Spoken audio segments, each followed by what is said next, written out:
Hello everyone. So welcome back to Offices class. And today's class we will going to continue with a revision of our next chapter, that is force and moment of force. So basically this chapter consists of force and pressure topics. So first I want to discuss about force and moment of force. So first thing, what is force? Force is an act of push or pull which changes or tends to change the state of rest or of uniform motion of a body. So suppose if a body is placed somewhere and you apply a force on that body, so a push or pull is applied on that body which changes to tend its state. Which kind of state? If the body is at rest, on pushing that body or pulling that body comes into motion. Or if the body is already into motion and you apply a force from the opposite direction, and in that condition the body comes to rest position. So this kind of act is known as force. So this is the definition of force which you people should know. Then next is moment of force. So basically force is there. Suppose if you apply a force on a body, and if a body is free to move, like suppose a chair is placed somewhere and it is free to move, and you push that chair, the chair changes its position. It will shift from one place to another place.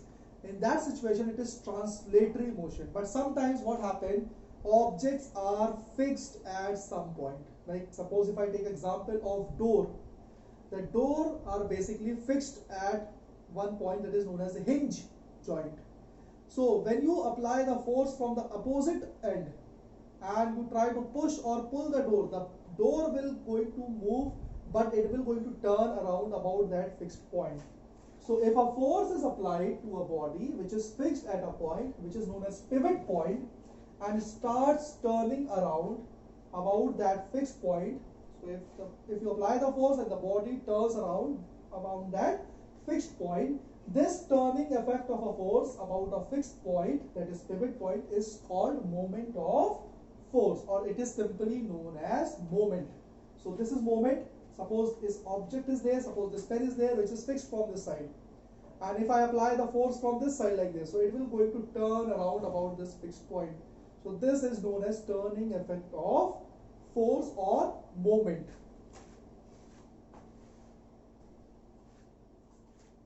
Now since we know what is moment or moment of force, there are some factors which affects the moment of force.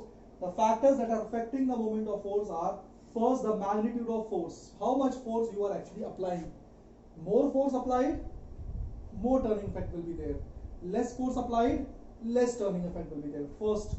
Then the second one is the perpendicular distance from the fixed point to the line of axis of the force. Suppose a door is there, there is one end point which is a fixed point, that is a pivot point, and there is another end which is a free end. So if you apply the force from that free end, then the distance from that fixed point to that free end will be known as the perpendicular distance. More distance, more amount of moment of force will be created. Lesser distance, lesser amount of moment of force. If you don't want to apply more amount of force while opening a door, or while rotating any object around a point or pivot point, in that situation the distance should be greater. So more distance will be there, it is easier for us to rotate that object about that fixed point. And then there is a formula to calculate the moment of force. The formula to calculate the moment of force is force into moment arm. Moment arm means a perpendicular distance.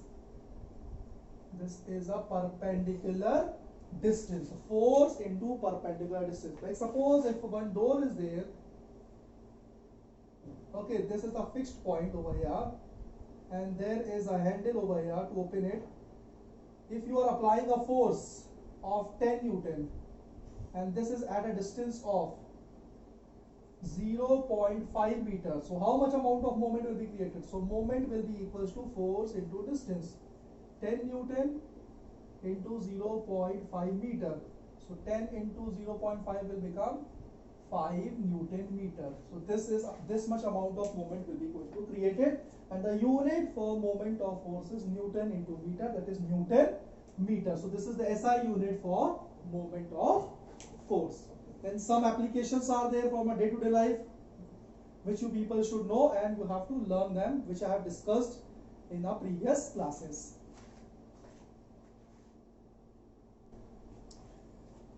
Now, after talking about force and moment of force and the formula to calculate the moment of force, the next topic is about pressure. So first of all, we should know what is pressure. The amount of force applied in an unit area. Suppose one fixed area is there, and the amount of force which is applied over that unit area, that will create a pressure. So the formula for calculating the pressure is force upon area. Suppose you apply a force of 10 Newton over an area of 2 meters square. So the pressure becomes force upon area. 2 1s are 2, 2 5s are 10, 5 Newton meter square. So over each meter square, how much amount of force has been applied? 5 Newton force has been applied. So this overall forms a pressure, and the unit to calculate the pressure is Newton per meter square, which is generally known as Pascal. So you can write 5 Newton meter square or 5 Pascal. So this is the unit of pressure. Now, the factors on which the pressure depends, it depends upon force and it depends upon area. So how? The pressure increases. What condition? If the magnitude of force increases. So if the magnitude of force means the amount of force you are applying increases, in that condition the pressure is increasing and area is decreasing. So if you increase the force and decrease the area, less area, more force, in that situation you will find that the pressure will also going to increase. But if the magnitude of force has been decreased, okay, and the area has been increased, in that situation the pressure will also going to be decreasing. So more force, more pressure, less force, less pressure. Whereas in the case of area, it is reciprocal, it is reverse. More area, less pressure. Less area, more pressure. So this is how both the things are going to depend, on which the pressure is actually depending, that is force and area. Now let us talk about the pressure exerted by liquid. Means how a liquid also exerts pressure. Like solid objects, whenever you place a solid object above any other object, you will find some pressure has been created. In the same way, liquid also exerts a pressure. So suppose I'll take a container, a vessel or a container,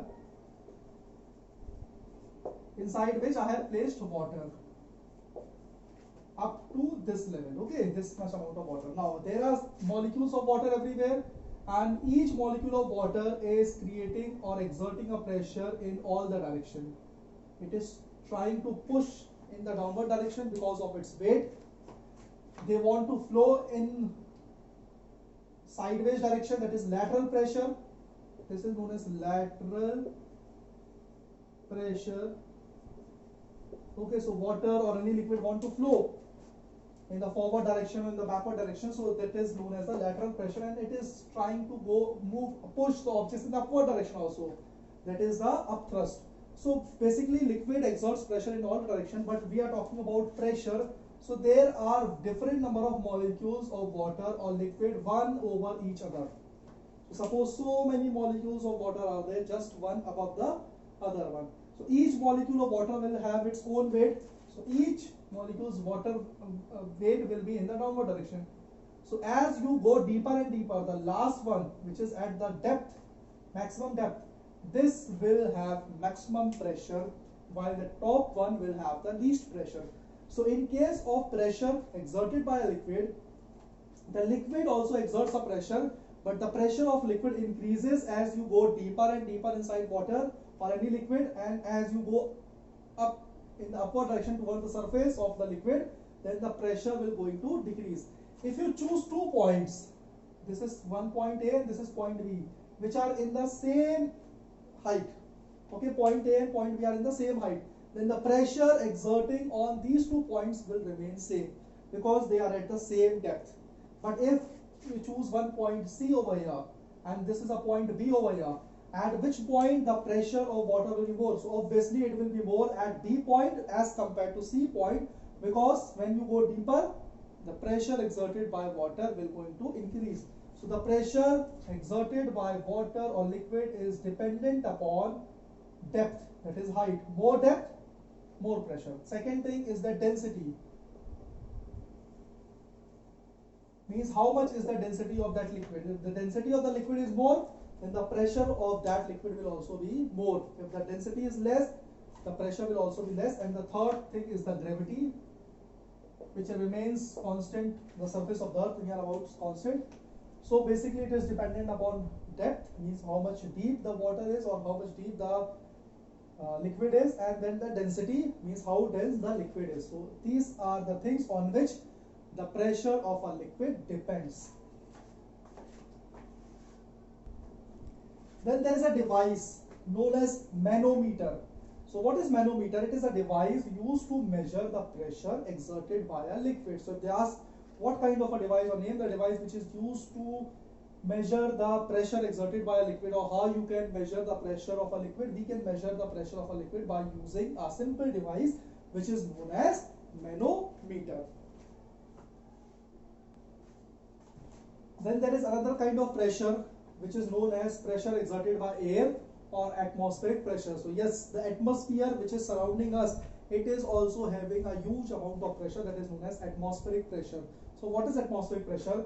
The force exerted by the atmosphere. So the different layers of air is there, which is going up to a height of 300 kilometers. And since we know that air is also a matter, so it also have its own mass. So each molecule of air is having its own mass. So think, when so much quantity of air which is present above us is having its mass, so they all are creating a pressure over the surface of the earth.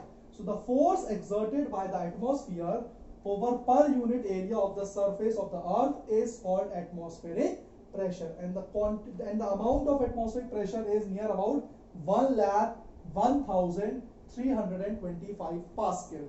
So near the surface of the earth, the atmospheric pressure is very high, but as you go higher altitude, as we go towards the higher altitude, moving upward direction, then the atmospheric pressure will going to decrease, because the denser air will going to lie towards the surface of the earth.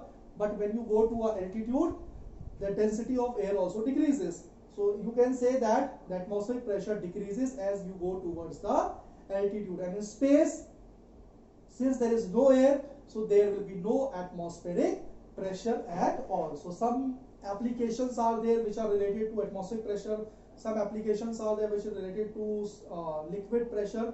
So you people have to study all the types of applications which I have already discussed in the previous classes, so that you people can prepare and do well in your test. So thank you and best of luck for your upcoming unit test exam.